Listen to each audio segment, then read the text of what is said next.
Olá, pessoal, tudo bem com vocês?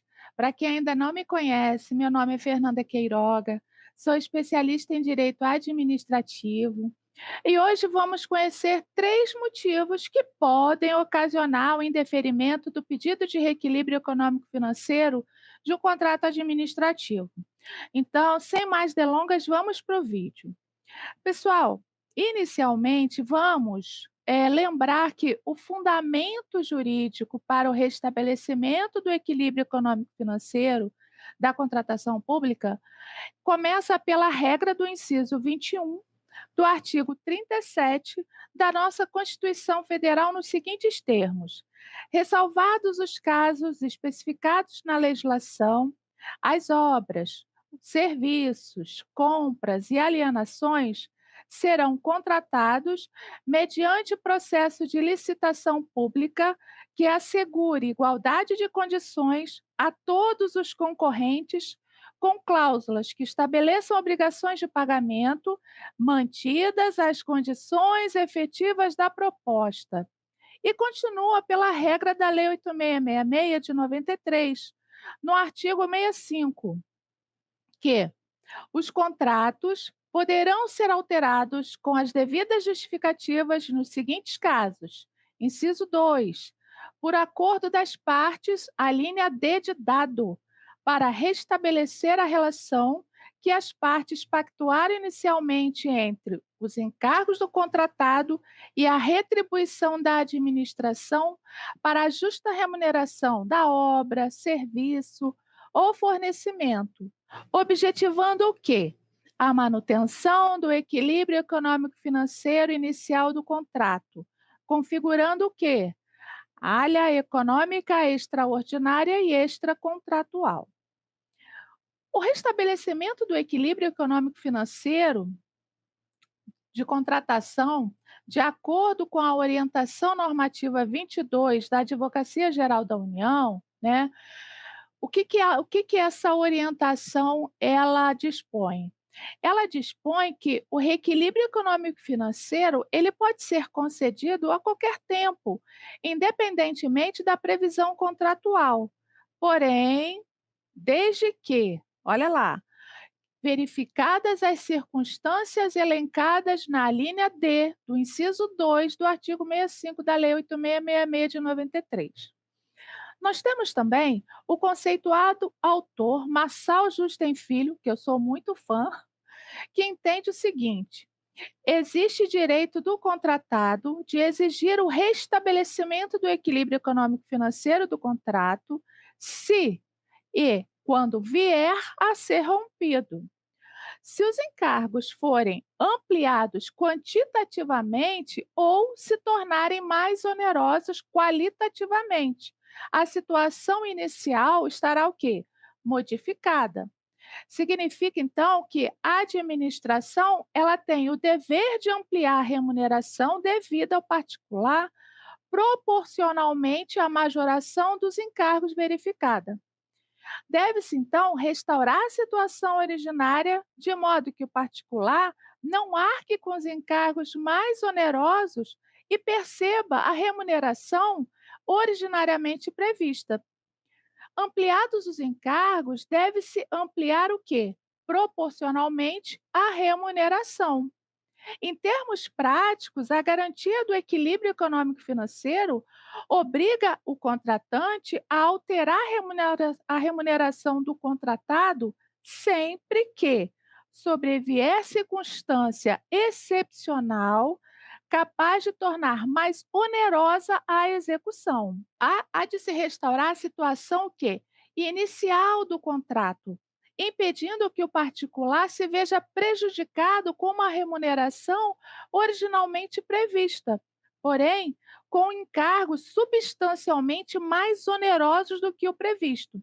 Detalhe: o restabelecimento do equilíbrio econômico-financeiro, ele não caracteriza ou compreende benefício, benesse, favor, obséquio do contratante ao contratado.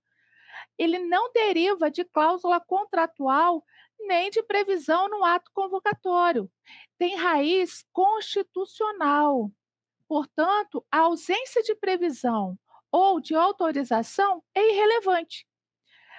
O reequilíbrio ele não se refere a ato discricionário da administração, que somente pode recusar o deferimento desse pedido diante de ausência de quê? Elevação de encargos, ocorrência de evento anterior à formulação da proposta, ausência de nexo causal entre o evento ocorrido e a majoração dos encargos e a culpa do contratado pela majoração. Logo, uma vez verificado o rompimento desse equilíbrio econômico-financeiro, o contratado ele pode provocar a administração para a adoção das medidas necessárias. Para quê? Para a adequação do seu contrato administrativo. Não existe discricionariedade. Entretanto, contudo, todavia, o órgão público ou entidade pode indeferir o restabelecimento dessa equação econômico-financeira por ausência de pressupostos. Além disso, existem motivos que não justificam o reequilíbrio econômico-financeiro. Eu vou apresentar para vocês três motivos que, embora sejam apresentados como causadores do desequilíbrio, não prosperam. Vamos lá. O primeiro motivo seria a ausência de elevação dos encargos do particular. Por exemplo, a contratada apresenta um pedido de reequilíbrio, porém ela não comprova essa majoração, seja pela falta de documentos, seja pela falta de planilha confrontando os preços iniciais com os preços que entende que causaram o desequilíbrio. Ou seja, a contratada ela tem que comprovar o fato constitutivo do seu direito. Porém, ela apenas apresenta uma situação que ela entende que causou o desequilíbrio, porém sem demonstração da elevação dos encargos. Essa situação ela é muito comum e geralmente ocasiona o indeferimento do pedido de reequilíbrio econômico financeiro. Gente, tem uma questão muito interessante também, quando a contratada ela utiliza a recomposição da equação econômica financeira para aferir maiores lucros, quando entende que qualquer aumento de preços, principalmente os mais significativos da planilha de preços, enseja um pedido de reequilíbrio estrito sensu. Eu estou falando do reajustamento. Geralmente, nas obras públicas, com prazo de execução acima de 12 meses, o reajuste é baseado no Índice Nacional da Construção Civil, o INCC, da Fundação Getúlio Vargas. Existem obras que são compostas por outros tipos de insumos, por exemplo, plataformas petrolíferas, canais de transposição, em que há índices específicos para calcular a variação desses preços. Então, quando ocorre alguma variação de alguns itens, por menor que seja, a contratada ela apresenta seu pedido com várias planilhas, quadros e cotações de preços, na tentativa de demonstrar um desequilíbrio econômico-financeiro do seu contrato. Mas a simples majoração de alguns itens contratuais não prospera. Por quê? Porque esses preços, né, fazem parte de uma cesta de produtos com que a Fundação Getúlio Vargas, ela calcula seus índices, incluídos, portanto, no reajuste normal previsto no contrato. Vamos o segundo motivo. O segundo motivo seria a ausência de vínculo de causalidade entre o evento ocorrido e a majoração dos encargos do contratado. Por exemplo, a contratada apresenta um pedido de reequilíbrio estrito sensu devido à oscilação de preços dos combustíveis. Esse motivo, por si só, não é determinante para a revisão do contrato. Por quê? Porque à época da apresentação da proposta no processo licitatório, a contratada deveria ter considerado eventuais riscos e as oscilações comuns do mercado. Outro exemplo, A contratada, ela tinha ciência das atividades a serem executadas quando ela firmou o contrato administrativo, em que se obrigava a disponibilizar profissionais para atendimento da prestação dos serviços. Então, a licitante, ela tinha pleno conhecimento da carga de trabalho que era objeto da contratação no momento da apresentação de sua proposta. Ela concordou com seus termos e se comprometeu em realizar a prestar o serviço com o número de colaboradores disponibilizados. Melhor dizendo, para se sagrar vencedora da licitação, ela concordou com as condições dispostas no edital de licitação, apresentando a devida proposta. Acontece que, após a celebração do contrato, a contratada ela percebeu que precisaria de um número expressivo de colaboradores. Pois bem, o que ela fez? Ela apresentou um pedido de reequilíbrio estrito sensu, alegando que foi necessária a contratação de mais colaboradores para a prestação dos serviços e que isso gerou um desequilíbrio ao seu contrato. Esse pedido será indeferido. Por quê? Porque não há vínculo de causalidade entre o evento ocorrido e a majoração. Por quê? Porque à época da oferta da proposta, a contratada ela entendeu que o número de colaboradores seria suficiente para atender a demanda de trabalho. Essa situação pode até ser considerada um fato superveniente, provocar o desequilíbrio do contrato, porém, não é imprevisível. Foi um risco que a contratada assumiu ao celebrar sua proposta considerando o número X de colaboradores. E no decorrer da execução do contrato, sem comunicar ao órgão, sem solicitar aditamento ao contrato, o que que ela fez? Ela inseriu um número maior de colaboradores. Ou seja, foi o risco do negócio enquadrado na área ordinária. Fato que a empresa ela não pode transferir a sua gestão empresarial para a administração pública. Vamos ao terceiro motivo. O terceiro motivo seria a culpa do contratado pela majoração dos seus encargos, o que inclui a previsibilidade da ocorrência do evento. Como exemplo, nós podemos citar ganhos ou perdas de produtividade, aumentos ou reduções dos custos que não decorram de fato da administração, fato do príncipe ou teoria da imprevisão, insolvência da empresa, desmobilização de pessoal ou equipamento sem motivo aparente. Vejamos um caso concreto em que a empresa apresentou um pedido de reequilíbrio devido à prorrogação do prazo contratual, porque inicialmente o prazo previsto era de 24 meses e esse prazo foi prorrogado por mais 24 meses.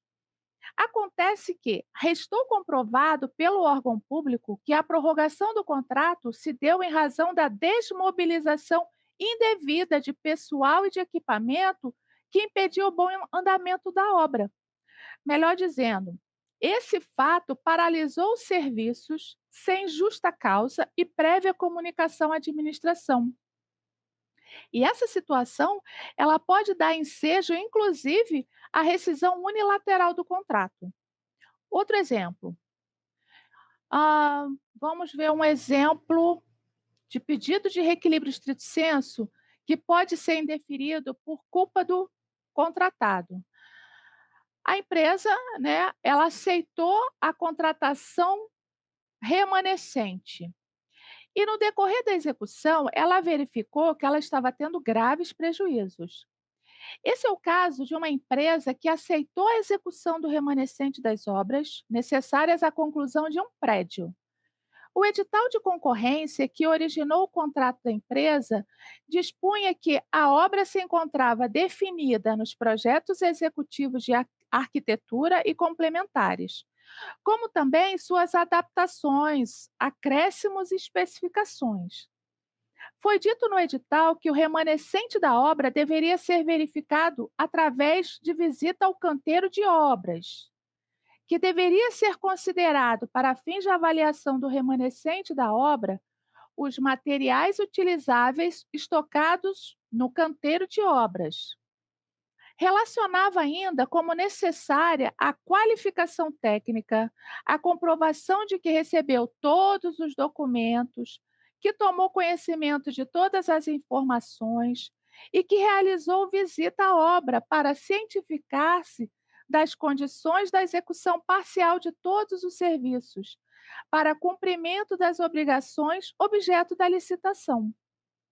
Além disso, o edital determinava que a proposta apresentada deveria conter declaração expressa do licitante de que o preço total proposto compreendia todas as despesas com a execução dos serviços, tais como mão de obra, encargos sociais, transportes, ferramentas, máquinas, equipamentos auxiliares, seguros, tributos, demais encargos incidentes, enfim, tudo que for necessário para o bom e completo cumprimento do objeto da licitação, inclusive a remuneração da licitante pela execução dos serviços.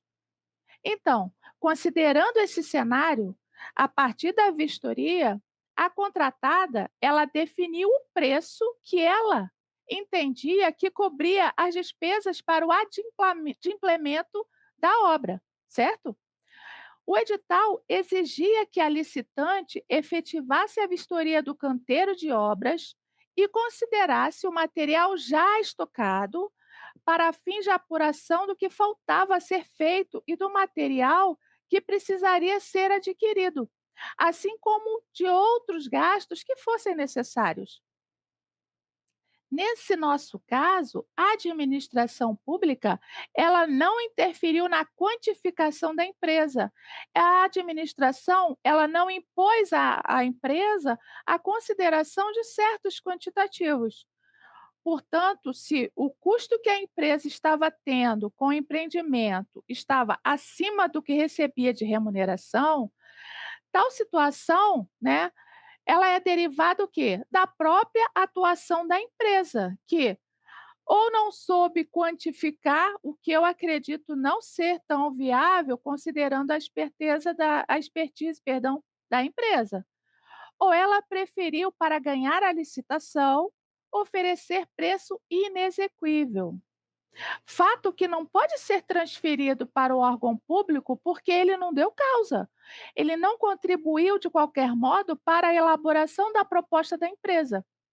A empresa pode até alegar que os projetos fornecidos à época da licitação não continham elementos que permitissem avaliar quantitativamente os serviços executados e a executar, tornando bastante complicado e inseguro quantificar o complemento de cada serviço.